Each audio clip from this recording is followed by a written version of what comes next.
नमस्कार, NMF news पर आप सभी का स्वागत। मैं हूं आपके साथ अभिषेक पुंडेर। आपने देखा होगा 2 महीने पहले जुलाई महीने में जिस वक्त कावड़ यात्रा चल रही थी, उस वक्त योगी आदित्यनाथ की सरकार का एक आदेश आया था कि आपको अपनी दुकान के बाहर सही नाम, मालिक का सही नाम, कितने कर्मचारी काम कर रहे हैं उनका नाम, ये सब चीजें लिखनी होंगी। क्योंकि कई वीडियो सोशल मीडिया पर सामने आई थी कि नाली के पानी में फलों और सब्जियों को धो रहे हैं, रोटियों पर थूकने की वीडियो आई थी, पेशाब तक करने की वीडियो आई थी, खाने पीने की चीजों में। इसको लेकर मामला सुप्रीम कोर्ट में गया। जो योगी विरोधी लोग थे वो सुप्रीम कोर्ट में भी गए और सुप्रीम कोर्ट की तरफ से एक आदेश सामने आया कि जरूरी नहीं है कि आप नाम लिखें या ना लिखें, वो आपकी मर्जी है, आप इसके लिए बाध्य नहीं है। उसके बाद लोगों ने अपने नामों की जो प्लेट लगाई थी, नेम प्लेट विवाद के नाम से विवाद जाना गया था, जो नेम प्लेट लगाई गई थी वो हटा ली गई थी। वो हिंदू था या मुस्लिम था।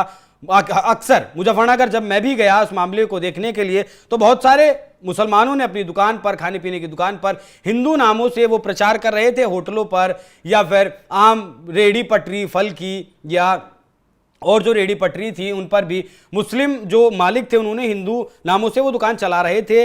लेकिन उसके बाद जब सुप्रीम कोर्ट का आदेश आया तो उन्होंने वो नाम के पोस्टर बैनर हटा लिए। लेकिन अब एक बार फिर से योगी आदित्यनाथ का आदेश आया है कि आपको अपनी दुकान के बाहर अपना नाम लिखना जरूरी है। जितनी भी खाने पीने की चीजें हैं उन पर उनकी दुकान के बाहर मालिक का सही नाम लिखा होना जरूरी है। सीसीटीवी आपकी दुकान में लगा होना चाहिए, आपका मास्क आपने पहना हुआ होना चाहिए और ग्लव्स भी आपके पहने हुए चाहिए और गंदी चीजें नहीं मिली होनी चाहिए। इस तरीके की बात योगी आदित्यनाथ की तरफ से अपने आदेश में कहा गया। हाल के दिनों में विभिन्न क्षेत्रों में जूस, दाल और रोटी जैसे खान पान की वस्तुओं में मानव अपशिष्ट, अखाद्य, गंदी चीजों की मिलावट की घटनाएं देखने को मिली। ऐसी घटनाएं विभत्स हैं और आम आदमी के स्वास्थ्य पर प्रतिकूल प्रभाव डालने वाली हैं। ऐसे कुत्सित प्रयास कतई स्वीकार नहीं किए जा सकते। उत्तर प्रदेश में ऐसी घटनाएं ना हो, इसके लिए ठोस प्रतिबंध किए जाने आवश्यक हैं। ढाबे हों, रेस्टोरेंट हों, वहां का कर्मचारियों का सत्यापन होना जरूरी है। पुलिस के द्वारा सत्यापन होना जरूरी है। संचालन, प्रोप्राइटर, मैनेजर के नाम आदि और जो पता है वो सही पता डिस्प्ले मतलब पोस्टर बैनर उसका लगा हुआ होना चाहिए। सीसीटीवी आपके यहां लगा हुआ होना चाहिए और सीसीटीवी की जो फीड है उसको आप सुरक्षित रखेंगे। ऐसा नहीं कह सकते कि वो डिलीट हो गई, हम तो सिर्फ 1 महीने के फीड को ही सेव करके रखते हैं। मास्क, ग्लव्स का उपयोग करना जरूरी है। किसी भी प्रकार की लापरवाही बरती नहीं जाएगी। आम जनमानस के हितों से खिलवाड़ ना हो, इसके लिए ये प्रयास किया गया योगी आदित्यनाथ की सरकार की तरफ से।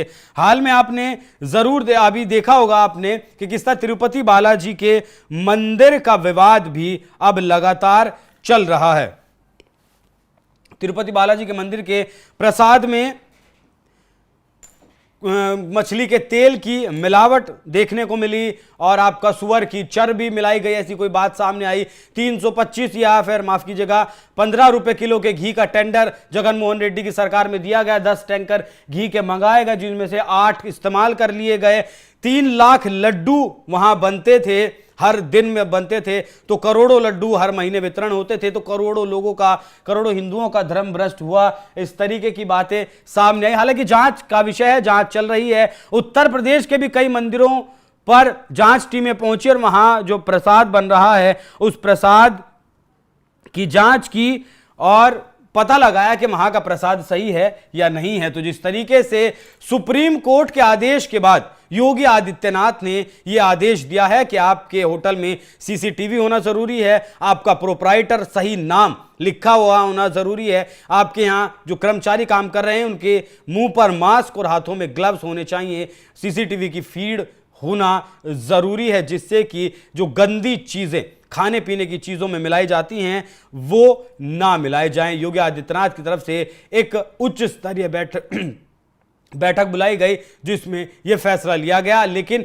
यहां गौर करने वाली बात यह है कि सुप्रीम कोर्ट ने यह कहा था कि आप नाम लिखें या ना लिखें यह आपकी मर्जी है। उसके ऊपर जाकर योगी आदित्यनाथ ने ये फैसला लिया है, और फैसला सिर्फ इसलिए लिया गया है कि आप शुद्ध चीजें खाएं। जब बाजार में जाएं, दुकानों पर जाएं, आप गंदी चीज का सेवन ना करें। जो चीजें अखाद्य हैं, जिन्हें खाया नहीं जा सकता, उन चीजों का सेवन ना करें। सिर्फ उसके लिए, मतलब स्वास्थ्य के लिए योगी आदित्यनाथ की तरफ से इतना बड़ा यह फैसला लिया गया। इस फैसले पर क्या है आपकी राय? कमेंट कर हमें जरूर बताइएगा। नमस्कार।